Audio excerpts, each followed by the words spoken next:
बीड जिल्ह्यातील माजलगाव तालुक्यातून एक महत्त्वाची बातमी समोर आली आहे। घराटवाडी ग्रामपंचायतीच्या सरपंच संगीता हरिभाऊ येताळ यांना 3 अपत्यांच्या प्रकरणात जिल्हाधिकारी बीड यांनी सरपंच पदासाठी अपात्र घोषित केले आहे।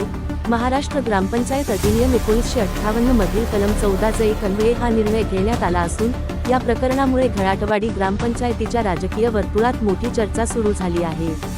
या प्रकरणात घराटवाडी येथील रहिवासी विशाल चांगदेव ससाणे यांनी सरपंच संगीता येताळ यांच्या विरोधात अपील दाखल केले होते। संगीता येताळ यांनी सरपंच पदासाठी नामनिर्देशन पत्र दाखल करताना 2च अपत्ये असल्याचे स्वयंघोषणा पत्र सादर केले होते, मात्र त्यांना 3 अपत्ये असल्याचा दावा अर्जदाराने केला होता। या प्रकरणात चौकशीनंतर पुढे काय कारवाई होते आणि फौजदारी गुन्हा दाखल होतो का, याकडे सर्वांचे लक्ष असणार आहे। अर्जदाराच्या म्हणण्यानुसार शाळेच्या प्रवेश आणि निर्गम अभिलेखांमध्ये 3 अपत्यांच्या जन्मतारखांची नोंद आढळून येते। यामध्ये अंजना हरिभाऊ येताळ यांची जन्मतारीख 20 ऑक्टोबर 1997, वैजनाथ हरिभाऊ येताळ यांची जन्मतारीख 9 मार्च 2001, तर नवनाथ हरिभाऊ येताळ यांची जन्मतारीख 4 एप्रिल 2003 अशी नमूद असल्याचे सांगण्यात आले। अर्जदाराने आपल्या अपीलमध्ये असा दावा केला की 12 सप्टेंबर 2001 नंतर तिसरे अपत्य जन्माला आल्यास संबंधित व्यक्तीला ग्रामपंचायत निवडणूक लढविण्यास अपात्र ठरविण्याची कायदेशीर तरतूद आहे। त्यामुळे नवनाथ यांचा जन्म 4 एप्रिल 2003 रोजी झाल्याच्या नोंदीच्या आधारे संगीता येताळ या सरपंच पदासाठी अपात्र ठरतात, असा युक्तिवाद करण्यात आला। तसेच नामनिर्देशनपत्र दाखल करताना अपत्यांची संख्या लपवून शासन, निवडणूक प्रशासन आणि मतदारांची दिशाभूल केल्याचा आरोपही अर्जदाराने केला होता। सरपंच पद रद्द करण्यासोबतच संबंधितांविरुद्ध फौजदारी कारवाई करण्याची मागणीही करण्यात आली होती। दरम्यान संगीता येताळ यांच्या वतीने या आरोपांना विरोध करण्यात आला। अंजना ही त्यांची मुलगी नसून त्यांचे पती हरिभाऊ येताळ यांच्या पहिल्या पत्नीपासून झालेली मुलगी असल्याचा बचाव त्यांच्या वतीने करण्यात आला।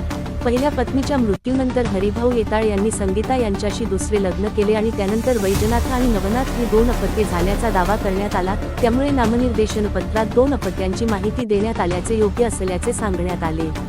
मात्र या प्रकरणात सादर करण्यात आलेल्या कागदपत्रांमध्ये विसंगती आढळल्याचे जिल्हाधिकाऱ्यांच्या आदेशात नमूद करण्यात आले आहे।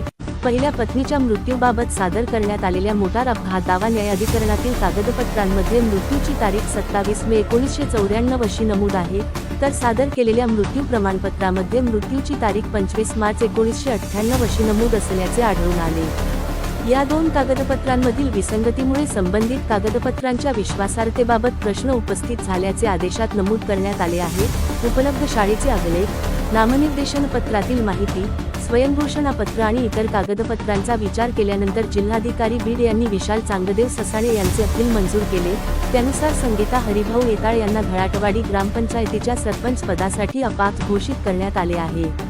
याशिवाय नामनिर्देशनपत्रामध्ये चुकीची माहिती सादर करून शासन, निवडणूक प्रशासन आणि मतदारांची दिशाभूल केल्याचे प्रथमदर्शनी दिसून येत असल्याने त्यांच्याविरुद्ध भारतीय न्याय संहिता आणि इतर लागू कायद्यानुसार फौजदारी कारवाई करण्याबाबत आवश्यक कार्यवाही करण्याचे निर्देश देण्यात आले आहेत। या प्रकरणाची सविस्तर चौकशी करून माजलगाव ग्रामीण पोलीस ठाण्यात फौजदारी गुन्हा दाखल करण्यासाठी प्रस्ताव सादर करण्याचे आदेश गटविकास अधिकारी, पंचायत समिती माजलगाव यांना देण्यात आले आहेत। जिल्हाधिकाऱ्यांच्या या निर्णयामुळे घराटवाडी ग्रामपंचायतीच्या सरपंच पदावर मोठा प्रश्न निर्माण झाला असून आता पुढील प्रशासकीय आणि कायदेशीर कार्यवाहीकडे ग्रामस्थांचे लक्ष लागले आहे।